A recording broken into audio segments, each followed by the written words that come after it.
سند میں انقطاع کے لحاظ سے، سند میں انقطاع منقطع ہونے کے لحاظ سے، راوی کے گرے ہوئے ہونے ساقط ہونے کے لحاظ سے حدیث کی قسمیں۔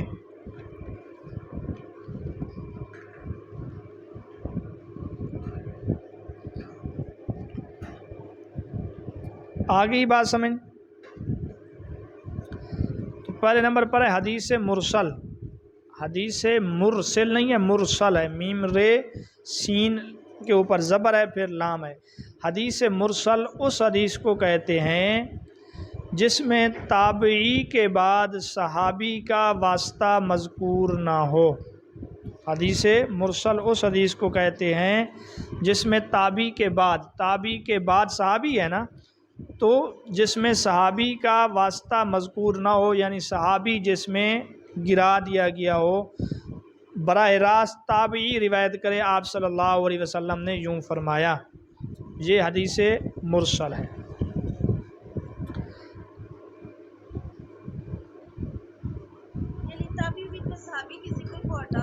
تابعی بیچ میں صحابی کے ذکر کو ہٹا دے۔ مدثر بھائی بات سمجھ آ گئی تو آگے چلتا ہوں۔ تابعی کے بعد والا راوی یعنی صحابی کا ذکر نہ ہو، ٹھیک ہے۔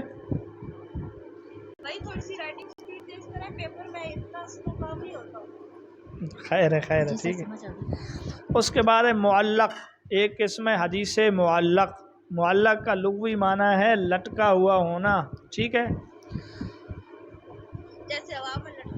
جی۔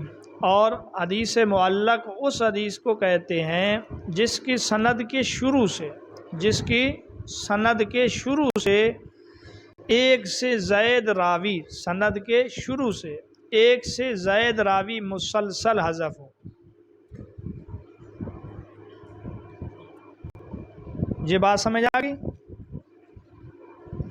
حدیث معلق وہ حدیث ہے جس کی سند کے آخر سے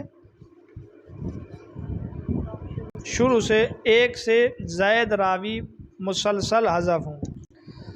اور تیسرے نمبر پر ہے حدیث معضل۔ کیا لفظ ہے؟ میم عین ضاد لام، ٹھیک ہے۔ اور حدیث معضل کی تعریف یہ ہے جی یہ خبر مردود ہے اس میں سر؟ جی ہیں خبر مردود میں جی، جس میں دو یا دو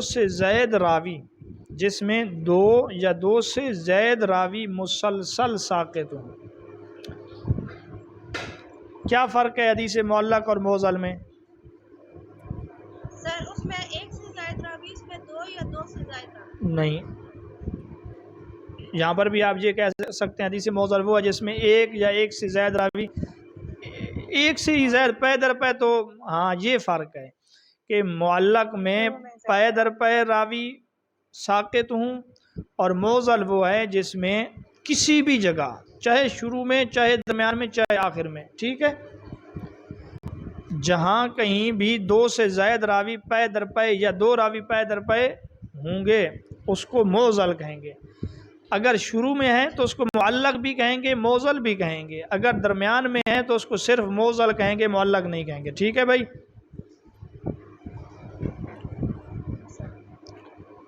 مدثر بھائی سمجھ آ گئی بات؟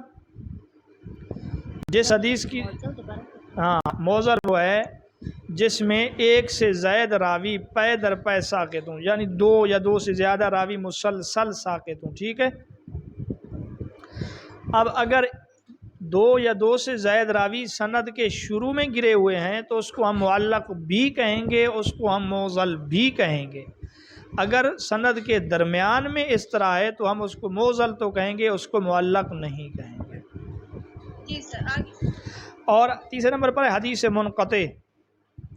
حدیث منقطع انقطاع لغوی معنی اس کا ہے ٹوٹنا، وہ حدیث جس کے سلسلہ سند میں ایک راوی ساقط ہو، وہ حدیث جس کے سلسلہ سند میں ایک راوی ساقط ہو یا ایک سے زائد راوی ساقط ہوں مگر مسلسل نہ ہوں، ٹھیک ہے۔ ایک سے زائد راوی اگر ساقط ہوں تو وہ مسلسل نہ ہوں، ایک جگہ سے دوسرا کسی اور جگہ سے، مسلسل. جی غیر مسلسل ہو. یہ بات بھی سمجھ آ گئی. آگے ہے مدلس. یہ مدلس نہیں ہے، مدلس ہے. یہ میں 3 لیکچر اپنے گروپ میں بھی بھیج چکا ہوں. آپ الفاظ کے بولنے کو درست کریں. ویسے ابھی تو آپ ٹیسٹ دے رہے ہیں، انٹرویو کی جب آپ پی پی ایس سی کا امتحان دیں گے وہاں ان الفاظ کے تلفظ کے اوپر بھی وہ غور کرتے ہیں. اگر کوئی الفاظ کا تلفظ ٹھیک نہیں ہے اس کو فیل کر دیتے ہیں. تو یہ لفظ ہے مدلس. اس میں مفعول کا صیغہ ہے. لغوی معنی ہے سامان میں سے کسی عیب کو، یعنی سامان جو بندہ بیچ رہا ہے اس میں سے کسی عیب کو خریدار سے چھپانا. اس میں سے کسی عیب کو، سامان کے عیب کو خریدار سے چھپانا، یہ مدلس کہلاتا ہے. اصطلاح میں مدلس کی تعریف یہ ہے کہ سند میں عیب کو مخفی رکھ کر، سند میں عیب کو مخفی یا چھپا کر اس کے ظاہر کو حسین و جمیل اور اچھا بنا کر پیش کرنا. سند میں عیب کو چھپا کر، مخفی رکھ کر اس کو ظاہر میں حسین اور جمیل بنا کر پیش کرنا، یہ مدلس ہے. یہ بات سمجھ آ گئی تو آگے چلتے ہیں. سر آگے، اور ایسا کرنے والے کو تدلیس کہتے ہیں. ایسا کرنے والے کو مدلس کہتے ہیں اور اس چیز کو تدلیس کہتے ہیں. ٹھیک ہے، جو ایسا کرے گا اس کو کہیں گے مدلس، اور اس روایت کو کہیں گے مدلس، اور اس کام کو کہیں گے تدلیس.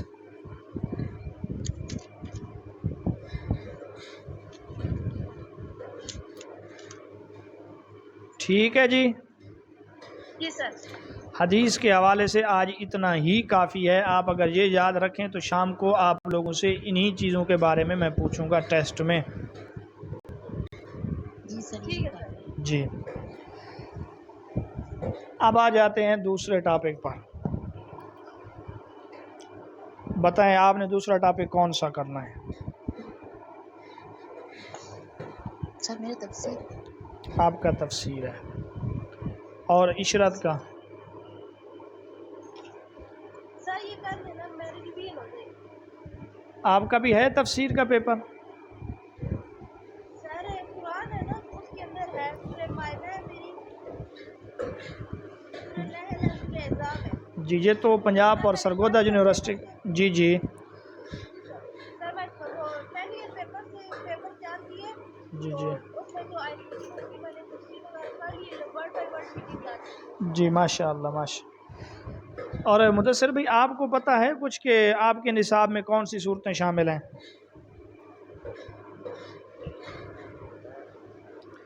ویسے بھائی کوشش کریں اس چیز کا پتہ کر لیں.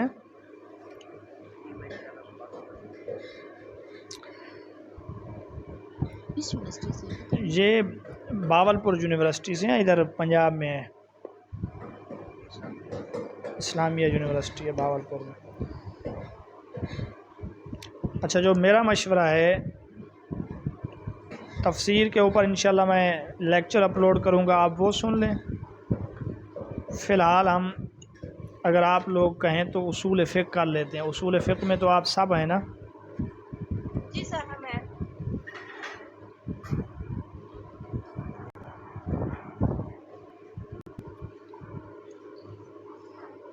اچھا سر یہ جی جی اصول حدیث کی ڈیفینیشن تھوڑی سی ٹف ہوتی ہے. آگے جو حدیثیں اور یہ ہے نا وہ مطلب واقعات ہی ہوتے ہیں، وہ ایک دو دفعہ ریوائز کرنے سے ایزیلی ریوائز ہو سکتے ہیں. مسئلہ نہیں ہے. یہ میں انشاءاللہ آپ کو نوٹس بھی بھیج دوں گا اصول حدیث پر، اور اس طرح آپ کو جس طرح سمجھا رہا ہوں اس طرح سمجھا بھی دوں گا. ٹھیک ہے، اور ٹیسٹ میں بھی آپ لوگوں سے انشاءاللہ ٹیسٹ کے آنے سے پہلے جب آپ آج اصول حدیث کا ٹیسٹ دیں گے اور بعد میں بھی اسی سے سوال بنیں گے تو دوبارہ جب آپ لکھیں گے تو آپ کے لیے بہت آسانی ہوگی. اور ایک اور بات آپ لوگوں کے لیے، آپ کو جب میں ٹیسٹ دے دوں آپ اس کو پڑھیں. آپ کو نہیں آ رہا آپ کتاب سے دیکھیں اس کو. ٹھیک ہے، آپ کتاب سے اس کو دیکھیں، یاد کریں جتنی دیر تک آپ یاد کر سکتے ہیں. جب آپ کے دل نے کہا کہ ابھی میری چیزیں یہ یاد ہو گئی ہیں، اس کے بعد آپ لکھنے بیٹھیں، لیکن یہ کریں کہ لکھنے کے دوران پھر نہ دیکھیں۔ پہلے آپ ٹیسٹ آنے کے بعد 1 گھنٹہ کتاب کو پڑھیں، دیکھیں، اپنے ذہن میں سوالات کو بٹھائیں، جوابات کو بٹھائیں، اس کے بعد جب لکھنا شروع کریں اس وقت نہ دیکھیں، انشاءاللہ بہت زیادہ آپ کو فائدہ ہوگا اس سے۔ چلتے ہیں اصول فقہ کی طرف۔ اصول فقہ میں یہاں پہ 2 لفظ ہیں، ایک ہے اصول اور دوسرا ہے فقہ۔ اصول اصل کی جمع ہے، اصل کا لغوی معنی ہے بنیاد، اصل کا لغوی معنی جڑ، بنیاد۔ اصل کہتے ہیں جس پر کسی غیر کی بنیاد رکھی جائے، ٹھیک ہے، غیر چیز کسی اور چیز کی، تو یہ بنیاد اور جڑ کے مانند ہے۔ اور فقہ کا لغوی معنی ہے سمجھ بوجھ۔ فقہ کا لغوی معنی کیا ہے؟ سمجھ بوجھ۔ عام طور پہ یونیورسٹیوں کے نصاب میں اصول فقہ کی جو کتاب ہے وہ ہے اصول الشاشی۔ کون سی کتاب ہے؟ جی سر، ہماری اصول شاشی ہے۔ آپ کی اصول شاشی ہے، اور غالباً زہرہ جو ہے ان کے پاس بھی اصول شاشی ہی ہے، ٹھیک ہے۔ اصول شاشی کے مصنف جو ہیں ان کا نام نظام الدین شاشی ہے۔ اصول شاشی کے مصنف کا نام نظام الدین شاشی ہے، لیکن یہ نام یقینی نہیں ہے، کیونکہ یہ جو کتاب لکھنے والے تھے بڑے اللہ کے نیک بندے تھے، انہوں نے خود اپنا نام ظاہر نہیں کیا۔ اس کتاب کا نام الخمسین بھی ہے، اس کتاب کا نام خمسین بھی ہے۔ خمسین کا معنی ہے 50۔ کہتے ہیں کہ اس کتاب میں 50 ابواب ہیں، اس وجہ سے نام خمسین رکھا گیا۔ یا یہ بھی کہتے ہیں کہ اس کتاب کو لکھتے وقت مصنف کی عمر 50 سال تھی، اس وجہ سے اس کتاب کو خمسین بھی کہا جاتا ہے۔ مدثر بھائی یہ باتیں سمجھ آ رہی ہیں؟ جی، 2 لفظ بولے جاتے ہیں، خاص اور عام۔ آپ کے فقہ کے پیپر میں ہوگا کہ خاص کسے کہتے ہیں، خاص کی تعریف کریں۔ فقہ کے پیپر میں یہ بھی ہوگا کہ خاص کی قسمیں کتنی ہیں، مثال کیا ہے عام۔ اب خاص کی تعریف، خاص وہ لفظ ہے جس کے معنی متعین اور معلوم ہوں۔ خاص وہ لفظ ہے جس کے معنی متعین اور معلوم ہوں، اور وہ اپنے معنی پر انفرادی طور پر دلالت کرے۔ وہ اپنے معنی پر انفرادی طور پہ دلالت کرے، یعنی اس میں دوسرے معانی یا دوسرے افراد شامل نہ ہوں، بلکہ خاص اپنے معانی پر انفرادی طور پہ دلالت کرتا ہے۔ ٹھیک ہے، تعریف آ گئی؟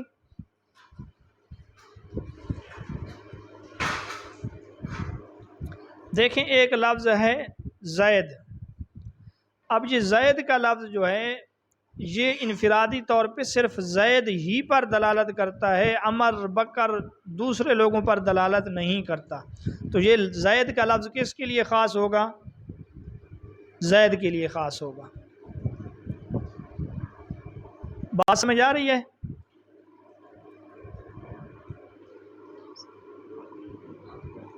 کوئی بھی نام، جتنے بھی نام ہیں سب خاص ہیں۔ اسی طرح ایک لفظ ہے مرد۔ ابھی مرد کا لفظ، مرد کی جو تعریف ہے یہ صرف مرد کے لیے خاص ہے، عورت کو مرد نہیں کہا جا سکتا، ٹھیک۔ اسی طرح ایک لفظ ہے عورت، جس کو عربی زبان میں امراتن کہتے ہیں۔ تو یہ عورت کا لفظ یا عورت کی جو تعریف کی جاتی ہے یا عورت کی جو خصوصیات بیان کی جاتی ہیں وہ صرف عورت کے ساتھ ہی خاص ہیں، مرد کے اوپر ان کا اطلاق نہیں ہو سکتا، مرد کے لیے وہ نہیں بولا جا سکتا۔ تو اس کو کیا کہیں گے؟ خاص۔ یعنی خاص وہ لفظ ہے جو اپنے معانی پر دلالت کرے انفرادی طور پر، کہ اس میں دوسرے معانی یا دوسرے افراد شامل نہ ہوں۔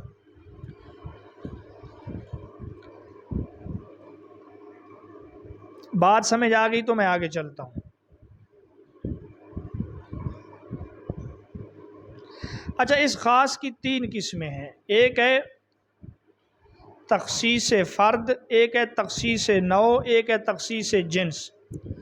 ایک ہے تخصیص فرد، تخصیص نوع، تخصیص جنس۔ اس کو یوں بھی کہہ سکتے ہیں خاص الفرد، خاص النوع، خاص الجنس۔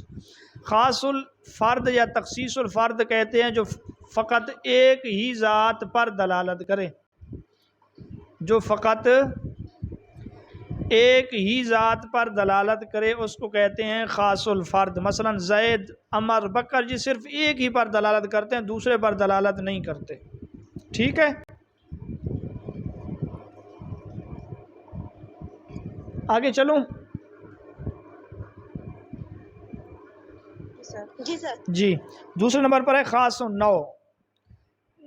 خاص النوع وہ لفظ ہے جو کسی ایک نوع کے لیے بنایا گیا ہو کہ اس میں صرف اسی نوع کے لوگ آ سکتے ہوں، کسی اور نوع کے لوگ نہیں آ سکتے. ٹھیک ہے، خاص النوع وہ ہے جو کسی ایک نوع کے لیے، نون واو عین، نوع کے لیے اس طرح بنایا گیا ہو کہ اس میں صرف اسی نوع کے افراد شامل ہوں.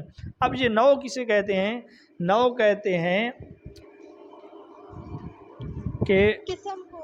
ہاں جی، اس قسم کے افراد کو کہتے ہیں جن کے اغراض متفق ہوں. جن کے اغراض کیا ہوں؟ متفق ہوں. مثلا جو مرد ہیں ان کے اغراض میں سے کیا ہے؟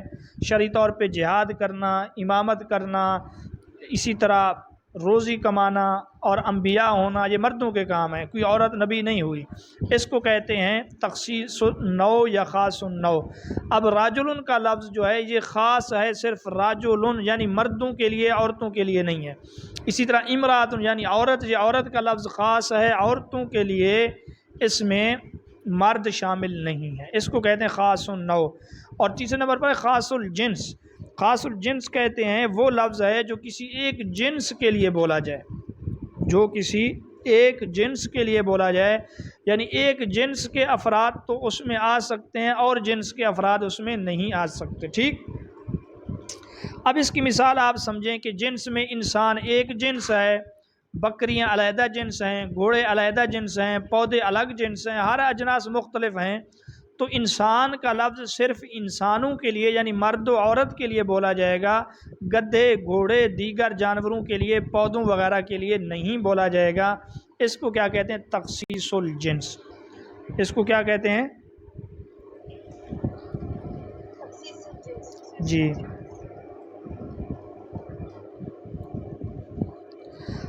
اب اس کو آپ یوں بھی سمجھ سکتے ہیں کہ انسان ایک جنس ہے، انسان ایک جنس ہے، اس کے نیچے دو قسمیں ہیں، دو نوع ہیں، مرد اور عورت.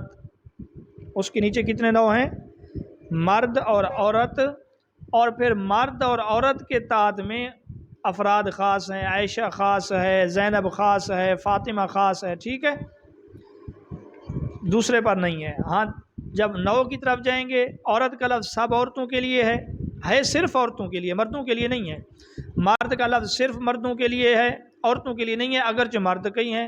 اور اس کے اوپر جب جائیں گے وہ ہے جنس، یعنی انسان، وہ مرد عورت دونوں کے لیے ہے. ٹھیک، اب آپ اس کو یوں بھی کہہ سکتے ہیں کہ کئی افراد مل کر ایک نوع بناتے ہیں. کئی افراد مل کر ایک کیا بناتے ہیں؟ نوع. مثلا زید، عمر، بکر، مدثر، مزمل، یہ سب مل کر انہوں نے مردوں کا ایک نوع بنایا ہے، مرد. ٹھیک ہے، اسی طرح عائشہ، زینب، فاطمہ، سلمہ وغیرہ یہ مل کر ایک نوع بناتی ہیں یعنی عورت. ٹھیک ہے، پھر نوع مل کر ایک جنس بناتے ہیں. نوع مل کر کیا بناتے ہیں؟ جنس کے مرد عورت دونوں انسان ہیں. یہ بات آپ کو سمجھ آ گئی تو میں آگے چلتا ہوں. جی سر. اب ہے خاص کا حکم. بھئی خاص جو خاص ہے اس کا حکم کیا ہے؟ چونکہ ہم اصول فقہ پڑھ رہے ہیں، اصول فقہ میں بات ہوتی ہے فقہ کے جو دلائل ہیں ان کے متعلق، تو کہتے ہیں قرآن مجید میں جو خاص ہے، قرآن مجید میں جو لفظ خاص ہے اس پر عمل کرنا واجب ہے. قرآن مجید میں خاص لفظ پر عمل کرنا واجب ہے.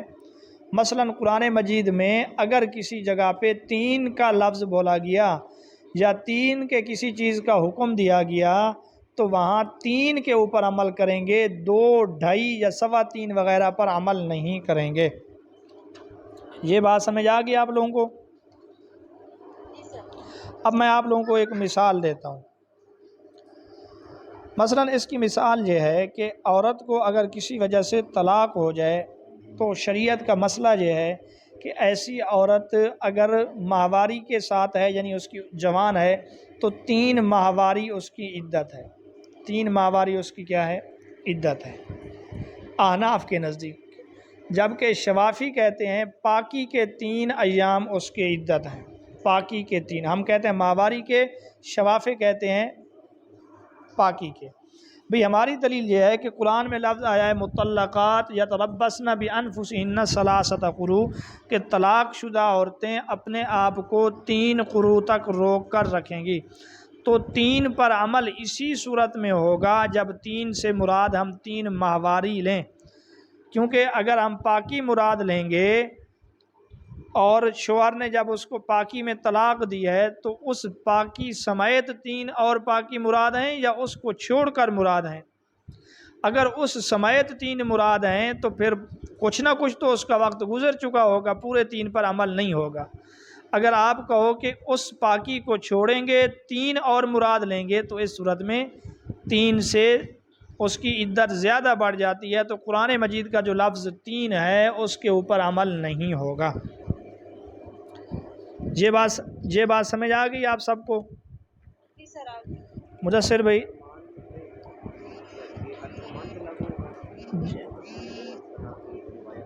جی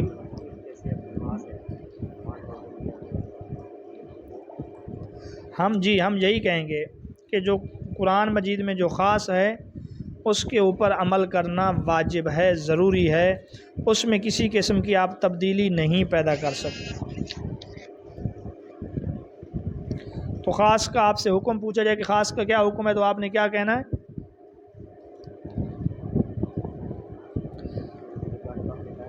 ہاں، خاص کا حکم جو قرآن کا جو خاص ہے اس پر عمل کرنا ضروری ہے، اور اس کے خلاف پر عمل نہیں کیا جائے گا، اس میں کوئی زیادتی وغیرہ بھی نہیں کی جائے گی۔ اچھا ایک اور مثال ہے اس کی، آپ جی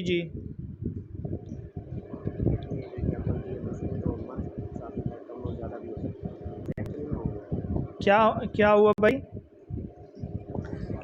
3 منتھس والی ایگزامپل دی تھی، تو وہ کم بھی ہو سکتے ہیں، زیادہ بھی ہو سکتے ہیں، یا ہمارے نزدیک زیادہ نہیں ہو سکتے، ہمارے نزدیک وہ 3 ہی ہیں، ٹھیک ہے؟ یعنی کہ ہم نے ایگزیکٹلی یعنی کہ جو قرآن پاک میں کہا گیا ہے اس کے بالکل عین مطابق کہا ہے۔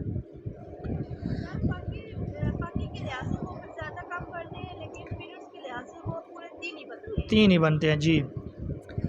اچھا اس کی ایک اور مثال یہاں پہ جی ہم کہیں گے چونکہ یہاں پہ اللہ نے 3 کا لفظ بولا ہے تو آگے جو قروء کا لفظ ہے، قروء کا لفظ جو ہے اس سے مراد ہم پاکی نہیں لیں گے بلکہ ماہواری ہی لیں گے، ٹھیک ہے؟ اچھا ایک اور مثال آپ کو سمجھاتا ہوں۔ ایک مسئلہ یہ ہے کہ بالغہ عورت جب جی میں تو ابھی گروپ کو دیکھا ہے، وہاں پر پوچھ رہی ہے، وہ قاسم نام سے جو سسٹر ہے اسے سمجھ نہیں آ رہی، تو میں تھوڑا بزی ہوں، آپ میں سے کوئی اسے سمجھا دے، وہ کلاس لینا چاہ رہی ہے لیکن اسے سمجھ نہیں آ رہی کیسے ہوگا۔ تو کلاس کے بعد ہی اس کو سمجھا سکتے ہیں، لنک کو اس کو کہو لنک کو جوائن کرے، بس اس کے بعد آ جائے، اس میں تو کوئی مسئلہ نہیں ہے، شاید اس کے بعد نیٹ کا کوئی مسئلہ ہو، یہ بھی ہو سکتا ہے۔ اچھا جی ہمارے پاس ایک اور مسئلہ ہے، آسان ہے جی، آپ اس سے سمجھ جائیں۔ بھائی ایک عورت جو ہے بالغہ ہے، وہ ولی کی اجازت کے بغیر، یعنی سرپرست اس کا باپ ہے جو بھی ہے، اس کی اجازت کے بغیر اگر نکاح کرتا ہے تو نکاح جائز ہے یا نہیں؟ ٹھیک ہے، نکاح کرتی ہے ایک عورت ولی کی اجازت کے بغیر، تو وہ نکاح جائز ہے یا نہیں؟ ہم کہتے ہیں جائز ہے۔ ہم کیا کہتے ہیں؟ احناف کہتے ہیں کہ نکاح جائز ہے۔ مسئلہ سمجھ آ گیا آپ کو یہاں تک؟ اب ہم شوافی کہتے ہیں جائز نہیں ہے، شوافی کیا کہتے ہیں؟ جائز نہیں ہے۔ دلیل کیا ہے؟ حدیث میں ہے جو عورت بھی ولی کی اجازت کے بغیر نکاح کرے تو فنکاح ہوا باطل باطل باطل، اس کا نکاح باطل ہے باطل ہے باطل ہے۔ یہ کن کی دلیل ہے؟ شوافی کی دلیل ہے۔ اب ہماری دلیل کیا ہے؟ ہم کہتے ہیں قرآن مجید میں ایک آیت ہے حتیٰ تنکحہ زوجن غیرہ، حتیٰ کہ یہاں تک کہ وہ عورت کسی دوسرے خاوند سے شادی کرے۔ مسئلہ اس طرح ہے کہ اگر خاوند نے کسی کو 3 طلاقیں دے دی ہیں عورت کو، تو شریعت کہتی ہے کہ اب وہ پہلے خاوند کے لیے حلال نہیں ہے، الا یہ کہ اس کی کسی دوسری جگہ پہ شادی ہو، پھر شادی کے بعد اگر وہ اس کو طلاق دے دے، طلاق دینے کے بعد وہ دوبارہ عدت گزار کے اس کے پاس آنا چاہے تو آ سکتی ہے، ورنہ نہیں۔ ٹھیک،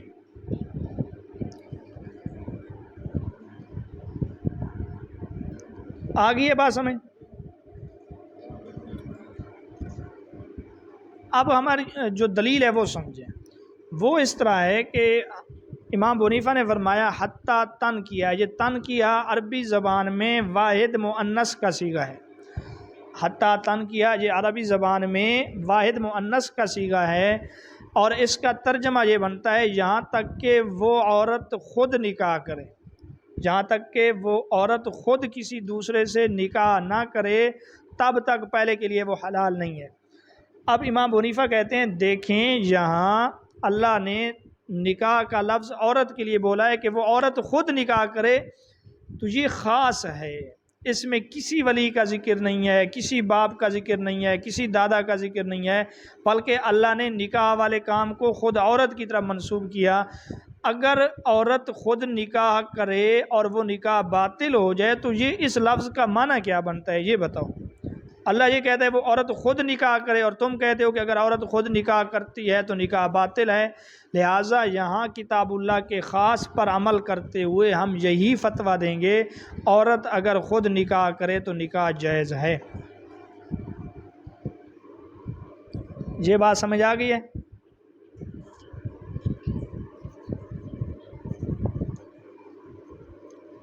جی بھائی، جی سر۔ عام خاص کے بعد ہے عام۔ عام وہ لفظ ہے جو کئی افراد پر دلالت کرے۔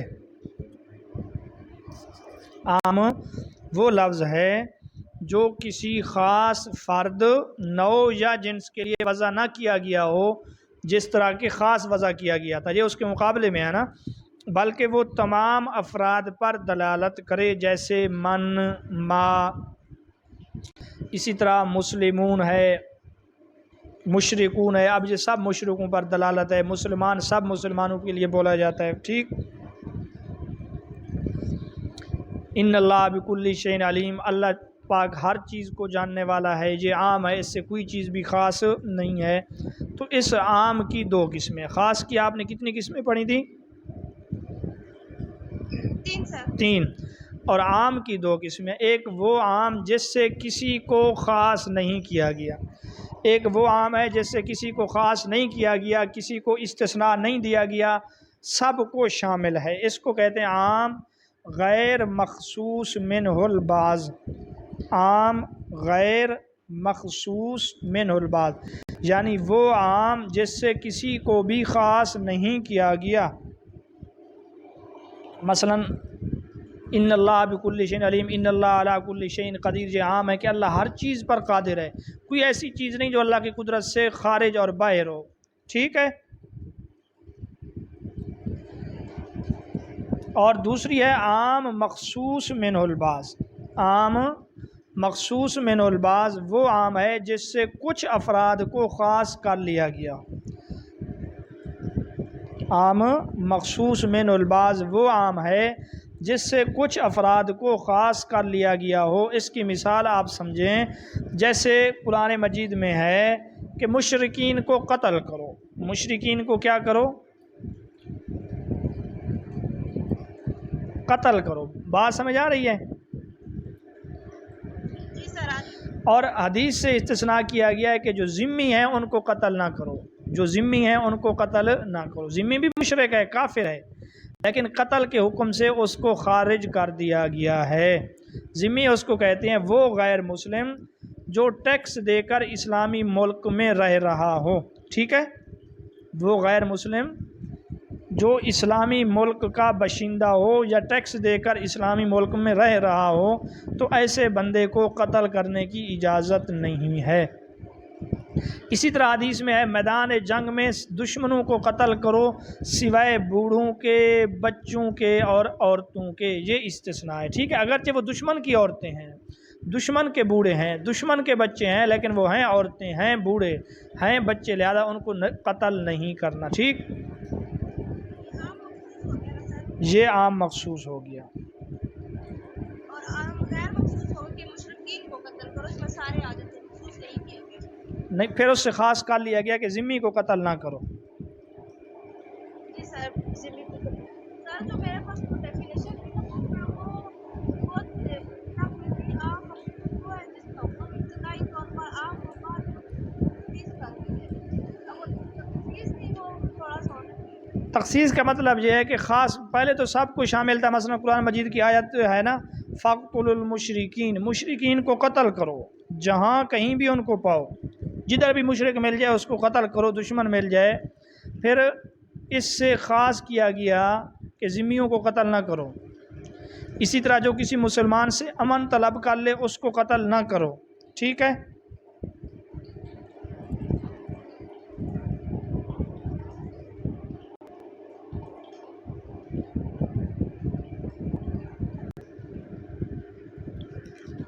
یہ بات سمجھ آ گئی؟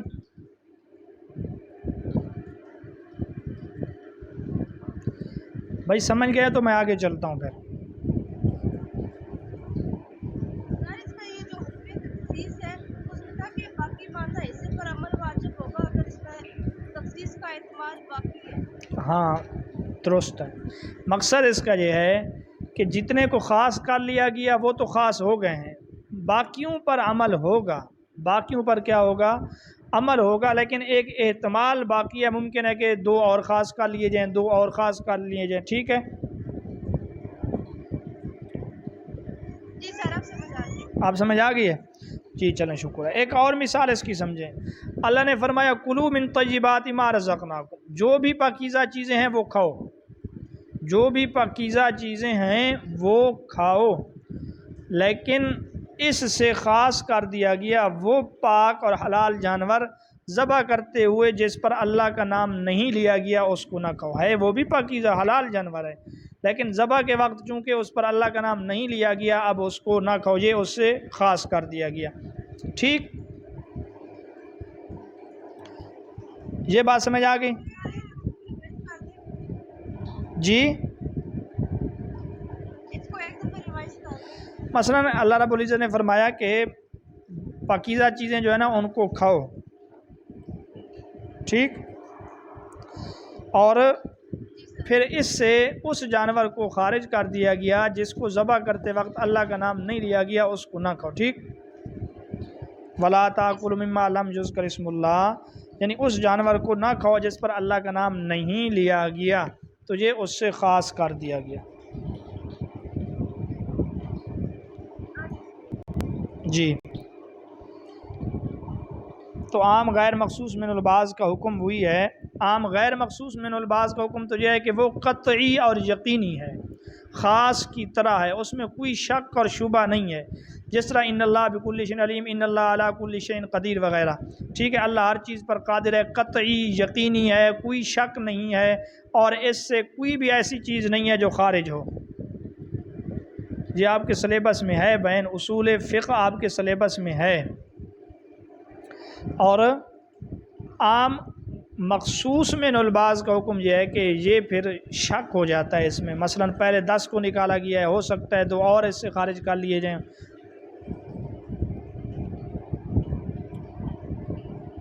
آگے چلیں اگر یہ بات سمجھ آ گئی تو۔ اچھا دو اور لفظ ہیں وہ پڑھ لیتے ہیں، مطلق اور مقید، یہ مختصر کرتے ہیں، مطلق اور مقید۔ مطلق کا لغوی معنی ہے آزاد چھوڑا ہوا، مطلق کا لغوی معنی کیا ہے؟ آزاد چھوڑا ہوا، جبکہ مقید کا معنی ہے قید کیا ہوا، مطلق کا لغوی معنی آزاد چھوڑا ہوا۔ مطلق اس لفظ کو کہتے ہیں جو صرف ذات پر دلالت کرے، مطلق وہ لفظ ہے جو صرف کسی ذات یعنی کسی چیز پر دلالت کرے، اس میں چیز کی صفتیں نہ ہوں، چیز کی شرطیں وغیرہ موجود نہ ہوں، ٹھیک ہے۔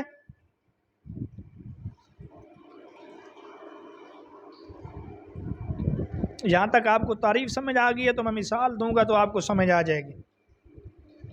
جی سر.